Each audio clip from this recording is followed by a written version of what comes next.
अगर कोई आपसे आग के बीच चलने के लिए कहे तो क्या आप ऐसा करेंगे?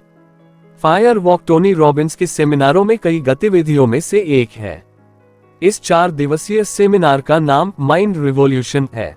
इस गतिविधि का उद्देश्य है अपने डर को शक्ति में बदलें। वर्कशॉप में भाग लेने वाले लोग 10 फुट लंबे जलते हुए अंगारों पर नंगे पैर चलते हैं। टोनी का मानना है कि डर केवल हमारे दिमाग में होता है, इसलिए अपने सेमिनारों में टोनी सिखाते हैं कि डर पर कैसे काबू पाया जाए, कार्रवाई की जाए और डर पैदा किया जाए। मन में विश्वास कि कुछ भी करना असंभव नहीं है। उनका मूल मंत्र यह है, कुछ भी असंभव नहीं है। यदि आप जलते अंगारों पर चल सकते हैं तो आप निश्चित रूप से जीवन में आने वाली किसी भी समस्या का सामना कर सकते हैं और उसे हरा सकते हैं। वह एक दुखी और अनुत्पादक व्यक्ति था। वह अकेला रहता था। उसके पास न तो अच्छी नौकरी थी और न ही अच्छे रिश्ते, और उसका वजन भी 30 पाउंड से अधिक था। लेकिन केवल 3 वर्षों में टोनी ने खुद को एक गरीब से एक सफल और खुशहाल युवक बना लिया। स्थिति सबसे ज्यादा बिकने वाले लेखक बनने के साथ साथ वह सबसे लोकप्रिय प्रेरक वक्ताओं में से एक भी बन गए। खुद को बदलने के बाद टोनी ने कई लोगों की मदद की है, चाहे वे राजनेता हो, व्यवसाय हो, एथलीट हो या आम लोग हो।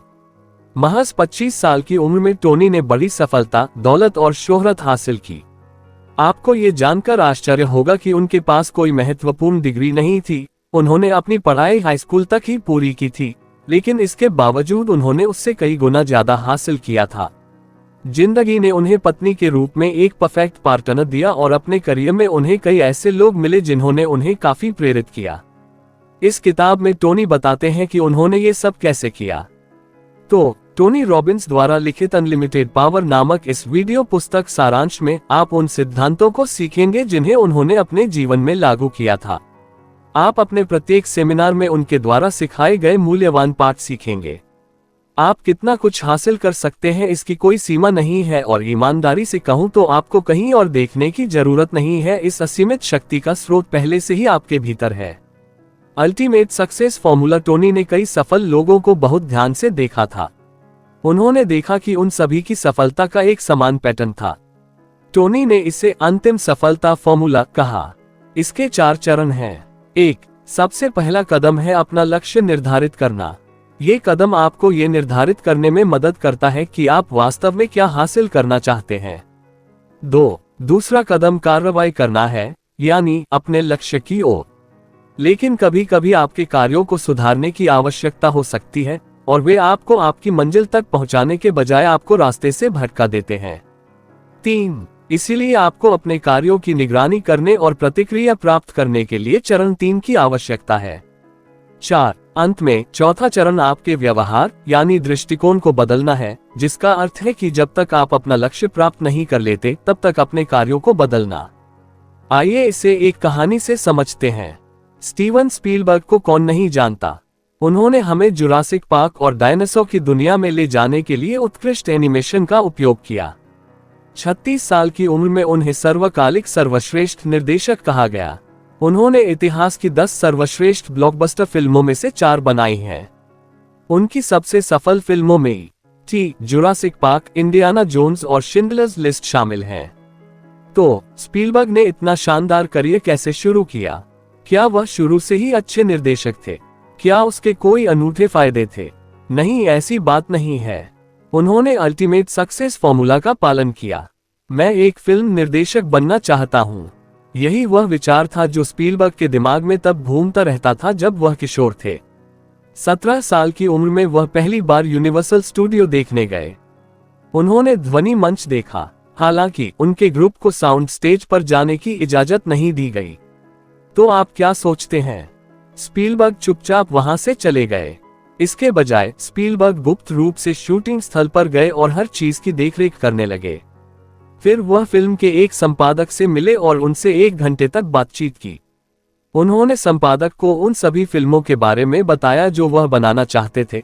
ज्यादातर लोगों के लिए कहानी वहीं खत्म हो जाती, लेकिन स्पीलबर्ग के लिए नहीं। उनके पास अपने विचार को कार्रवाई में बदलने की शक्ति थी, लेकिन वह अगले दिन स्टूडियो में वापस चले गए।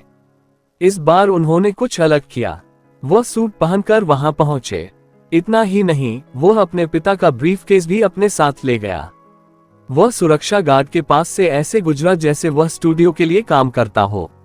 बेचारे गार्ड को यह नहीं पता था कि स्पीलबर्ग के ब्रीफकेस में कोई आवश्यक कागजात नहीं थे, केवल एक सैंडविच और 2 कैंडी थी।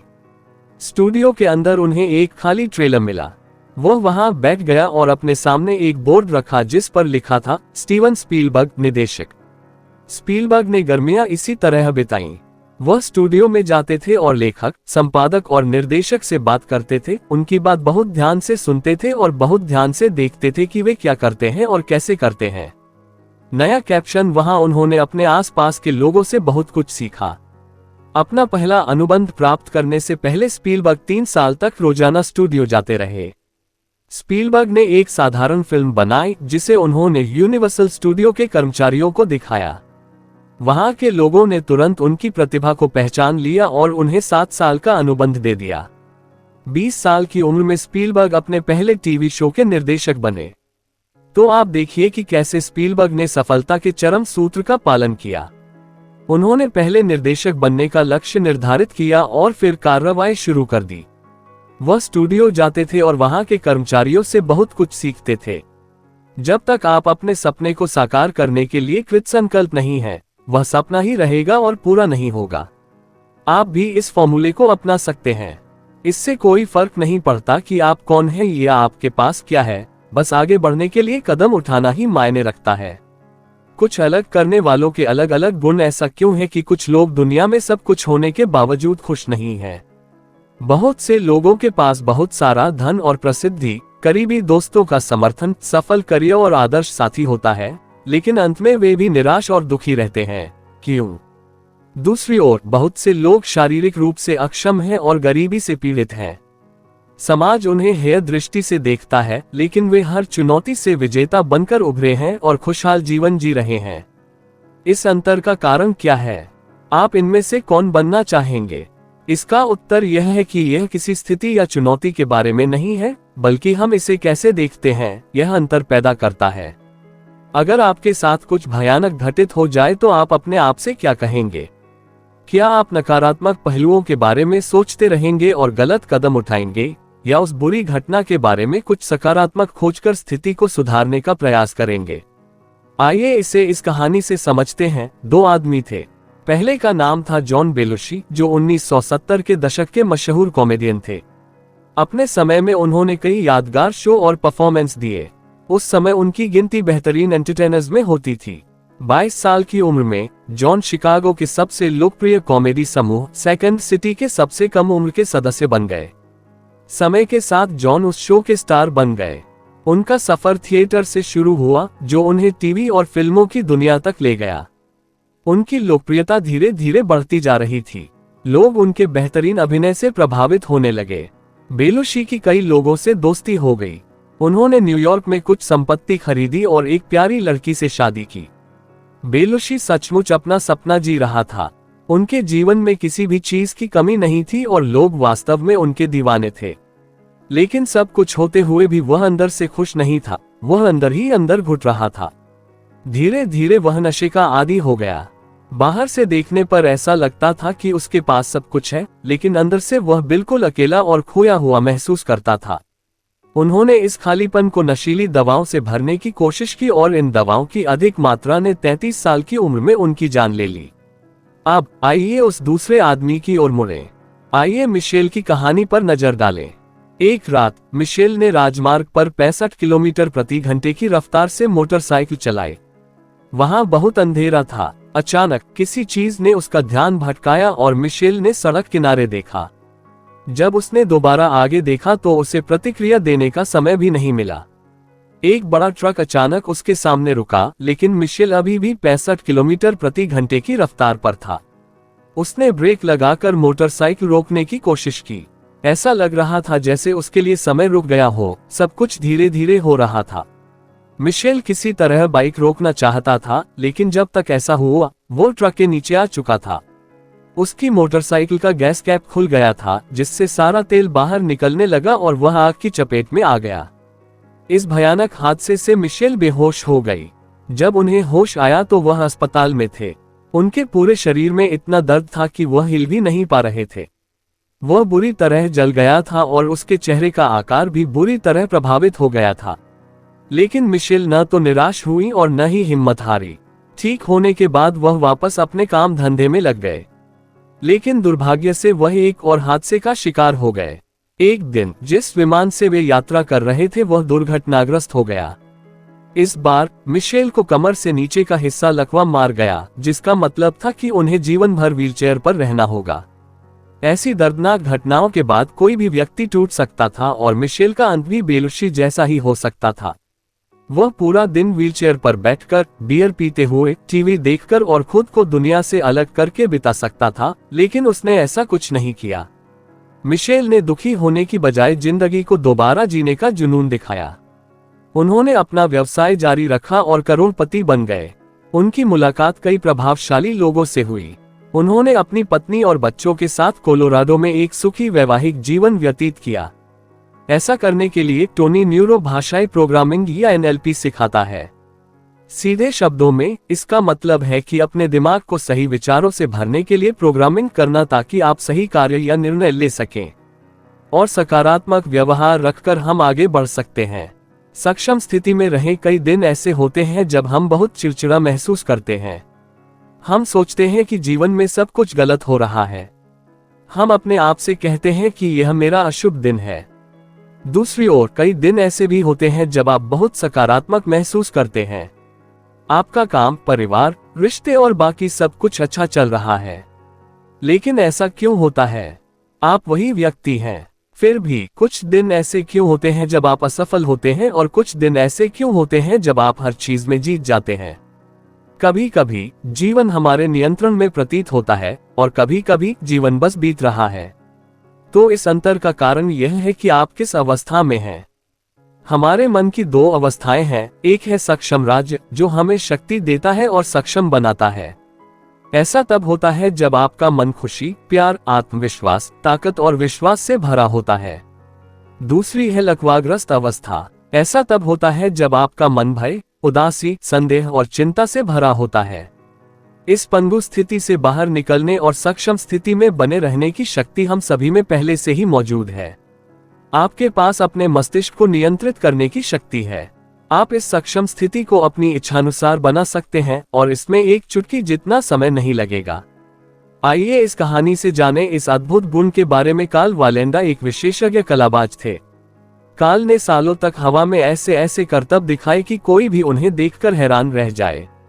उन्होंने कई खतरनाक स्टंट कर दर्शकों का दिल जीत लिया।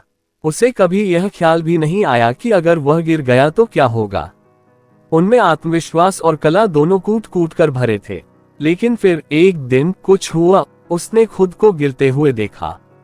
ये छवि केवल उसके दिमाग में थी, लेकिन कार्ल इसे बाहर नहीं निकाल सका। उसे बार बार याद आता था कि वह कितनी तेजी से गिर रहा है। ये सीन साए की तरह उनका पीछा करने लगा, और ऐसा होता भी था, खासकर तब जब वो हवा में करतब दिखाने की कोशिश करते थे। ऐसे ही कई महीने बीत गए और एक दिन कार्ल गिर गया। ये पहली और आखिरी बार था जब वह हारे। आपको क्या लगता है ऐसा क्यों हुआ? महज एक कल्पना हकीकत में कैसे बदल गई? इसका उत्तर यह है कि जब आपके मन में कोई विचार आता है तो वह आपके दिमाग को संकेत भेजता है।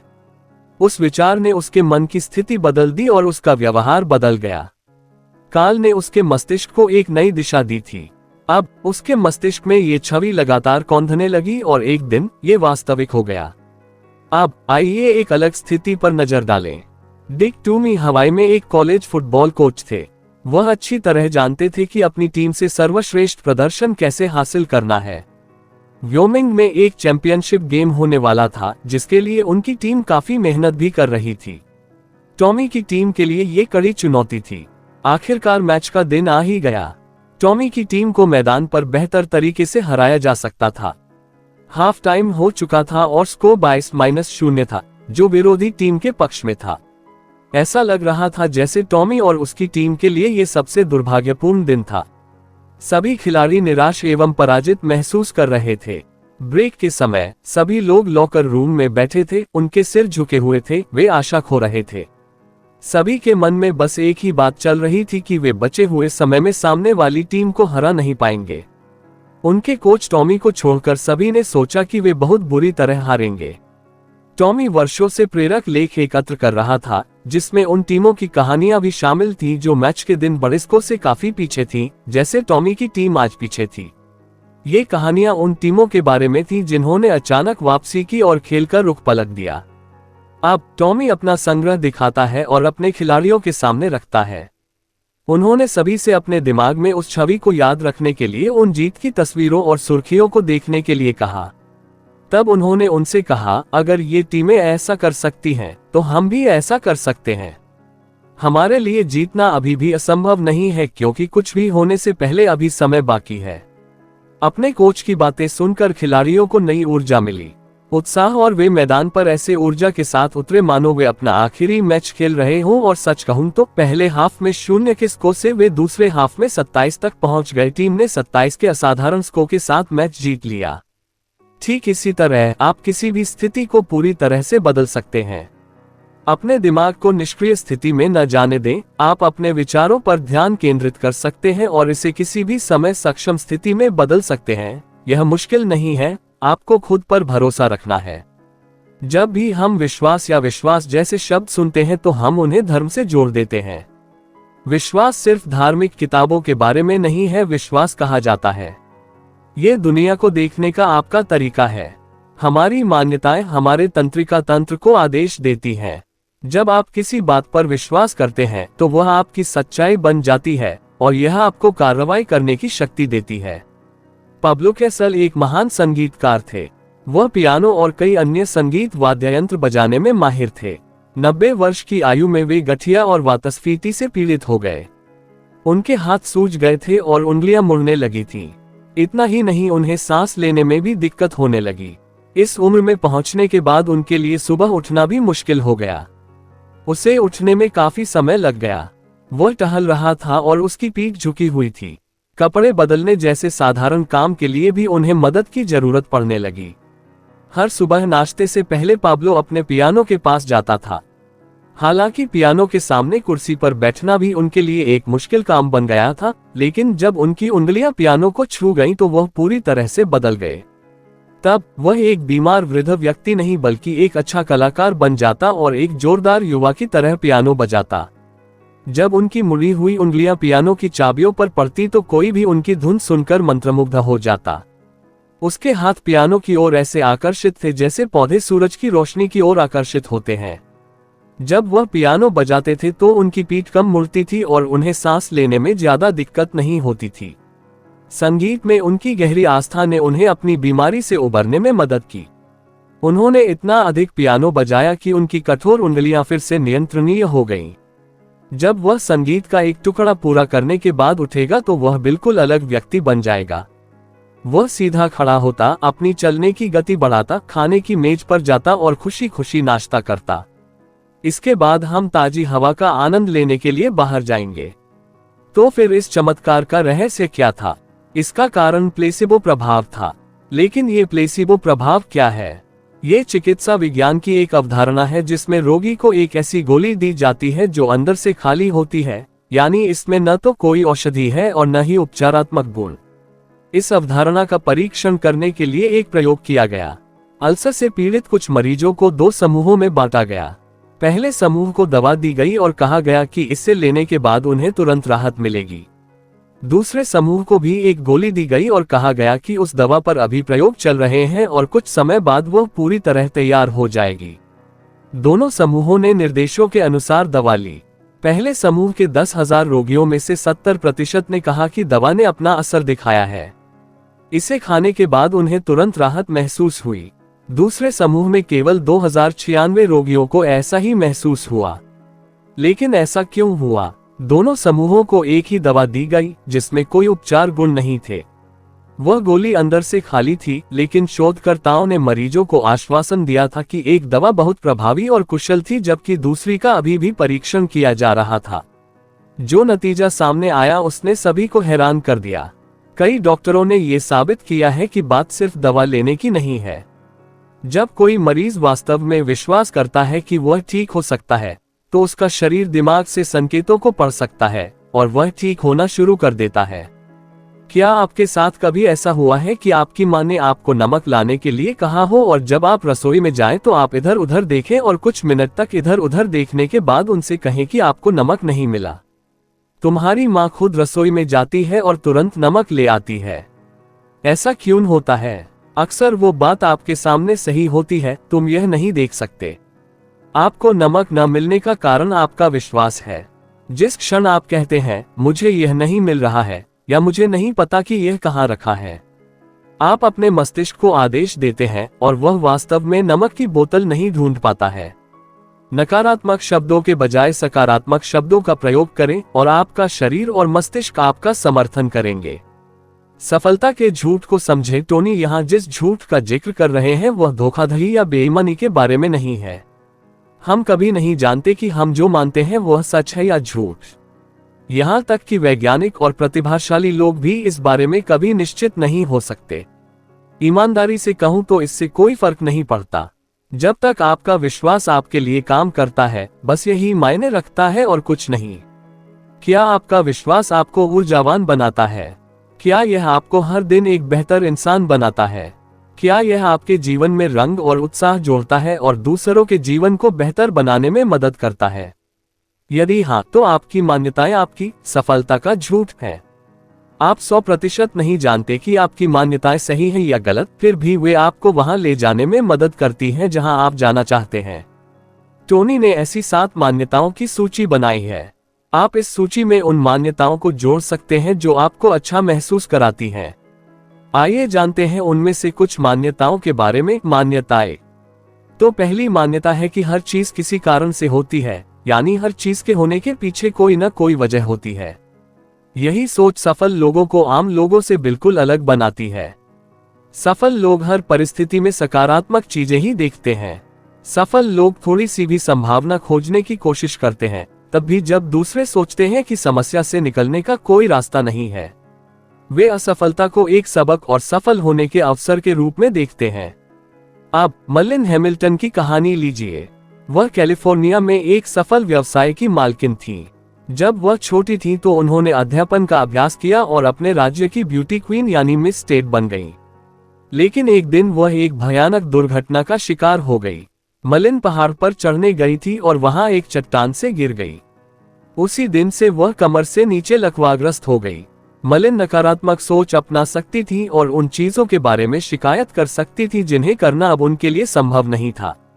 लेकिन इसके बजाय उसने उन चीजों पर ध्यान केंद्रित किया जो वह कर सकती थी। मलिन उस व्हीलचेयर से तंग आ गई थी जिसका वह उपयोग कर रही थी, इसलिए उसने सोचा क्यों न एक बेहतर व्हीलचेयर बनाई जाए। तभी उनके मन में ख्याल आया कि उनके जैसे कई लोग होंगे जो किसी न किसी विकलांगता के शिकार होंगे, तो क्यों न उनके लिए व्हीलचेयर बनाकर उनकी जिंदगी को थोड़ा आसान बना दिया जाए। इसलिए मलिन ने उन दोस्तों से संपर्क किया जो उस दिन उसके साथ पर्वतारोहण के लिए गए थे। दोनों ने मिलकर मलिन के लिए एक नई व्हीलचेयर डिजाइन की। इसके बाद इन सभी ने मोशन डिजाइन्स नाम से एक कंपनी बनाई। कुछ ही वर्षों में उनका छोटा सा व्यवसाय $1 मिलियन की कंपनी बन गया। एक बात हमेशा याद रखें कि छोटी सोच आपको कभी बड़ा नहीं बनने देती। यदि आप हर स्थिति में हमेशा समस्याएं और बाधाएं देखते हैं, तो आपको बदलाव करने की आवश्यकता हो सकती है। अपना दृष्टिकोण बदलने का प्रयास करें, यह आपका जीवन बदल देगा, इसलिए आप आश्चर्यचकित हो जाएंगे। विश्वास 2। दूसरा विश्वास है असफलता जैसी कोई चीज नहीं होती, केवल परिणाम ही होते हैं। अर्थात विफलता जैसी कोई चीज नहीं होती, केवल परिणाम है। सफल लोग असफलता को एक अलग दृष्टिकोण से देखते हैं। अगर उनके साथ कुछ गलत होता भी है तो वे इसे अपने कर्मों का नतीजा मानते हैं। इसलिए वे एक अलग दृष्टिकोण के साथ फिर से प्रयास करते हैं और देखते हैं कि क्या वे अलग अलग परिणामों तक पहुंचते हैं। सफल लोग तब तक प्रयास करते रहते हैं जब तक उन्हें वह नहीं मिल जाता जो वे चाहते हैं। आइए इस कहानी से समझते हैं। एक बार की बात है, एक आदमी जब 21 साल का हुआ तो उसे अपने बिजनेस में बहुत घाटा हुआ। उसे लगा कि कंपनी बंद होने की कगार पर है। 22 साल की उम्र में उन्होंने कानून के क्षेत्र में अपनी किस्मत आजमाई, लेकिन वहां उन्हें असफलता मिली। उन्होंने फिर से व्यापार करने की कोशिश की, लेकिन 24 साल की उम्र में फिर असफल हो गए। 26 साल की उम्र में उन्होंने उस लड़की को खो दिया जिससे वे बहुत प्यार करते थे। 27 साल की उम्र में उन्हें नर्वस ब्रेकडाउन हो गया था। फिर वह कांग्रेस पार्टी की ओर से चुनाव के लिए खड़े हुए और 34 साल की उम्र में फिर से असफल हो गए। वह एक बार फिर 45 साल की उम्र में सेनेटर पद के लिए और 47 साल की उम्र में उपराष्ट्रपति पद के लिए खड़े हुए, लेकिन फिर हार गए। अंततः 52 वर्ष की उम्र में उन्हें सफलता मिली जब वे अमेरिका के राष्ट्रपति चुने गए। हम जिस शख्स की बात कर रहे हैं वह महान अब्राहम लिंकन है। वह जीवन में कई बार हारे, लेकिन उन्होंने कभी हार नहीं मानी। उन्होंने नकारात्मक विचारों और भावनाओं को अपने ऊपर हावी नहीं होने दिया। लिंकन इन सब से ऊपर उठकर एक ऐसी शख्सियत बने जिन्हें आज भी अमेरिका के सर्वश्रेष्ठ राष्ट्रपति के रूप में याद किया जाता है। विश्वास 3। तीसरी मान्यता यह है कि दीर्घकालिक सफलता केवल दीर्घकालिक प्रतिबद्धता बनाकर ही प्राप्त की जा सकती है। व्यवसाय, खेल या राजनीति के क्षेत्र में सफल लोगों का अध्ययन करें। आप समझेंगे कि वास्तव में वे अपने क्षेत्र में सबसे नवीन, बुद्धिमान या महत्वपूर्ण नहीं हैं, लेकिन वे ऐसे लोग हैं जिनकी अपने काम के प्रति अटूट प्रतिबद्धता है। लैरी बर्ड एक पेशेवर बास्केटबॉल खिलाड़ी हैं। उन्हें बास्केटबॉल के इतिहास में सर्वश्रेष्ठ खिलाड़ियों में से एक माना जाता है। आपको जानकर हैरानी होगी कि बास्केटबॉल जैसे फुर्तीले खेल में लैरी टहलता है और बहुत ऊंची छलांग भी नहीं लगा पाता, लेकिन फिर भी वह एक अनमोल खिलाड़ी बन जाता है। इसकी वजह उनकी जबरदस्त प्रतिबद्धता है। वह बाकी सभी से कई गुना ज्यादा प्रैक्टिस करते हैं। उनका दृढ़ संकल्प और उत्साह उन्हें दूसरों से अलग बनाता है। इस वजह से लैरी अपने कौशल में सुधार करते रहे। हालांकि इस खेल में कई लंबे और फुर्तीले खिलाड़ी हैं, उन्हें लैरी के उच्च प्रदर्शन को बनाए रखना होगा। धन्यवाद दोस्तों, यह अनलिमिटेड पावर का पुस्तक सारांश था जिसमें आपने Tony Robbins, ultimate success formula और न्यूरो लिंग्विस्टिक प्रोग्रामिंग NLP के बारे में सीखा। आपने सीखा कि हमारे दिमाग की 2 अवस्थाएं होती हैं, सक्षम बनाना और निष्क्रिय करना, और आपके पास इसे हमेशा सक्षम स्थिति में रखने की शक्ति है। आपने हमारे विश्वासों की शक्ति को समझा और हमने सफलता के साथ झूठों के कुछ हिस्सों के बारे में सीखा। आपके अंदर ऐसी क्षमता छिपी हुई है जिसका आपने अभी तक उपयोग नहीं किया है। इस पुस्तक में आपके द्वारा सीखे गए पाठ आपको अपनी असीमित शक्ति को खोजने में मदद करेंगे। टोनी और उनके अनुयायियों ने ऐसा करके दिखाया है। इसलिए अपना दृष्टिकोण बदलें और अपने सामने मौजूद अनगिनत अवसरों को देखने का प्रयास करें। आप क्या हासिल कर सकते हैं इसकी कोई सीमा नहीं है।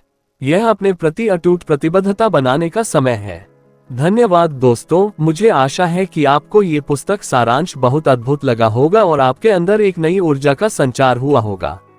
यदि आप भी इसी तरह का बुक समरी चाहते हैं तो कृपया हमें कमेंट करके बताएं। जल्द ही आपसे और अद्भुत वीडियो के साथ मुलाकात होगी। बहुत बहुत धन्यवाद।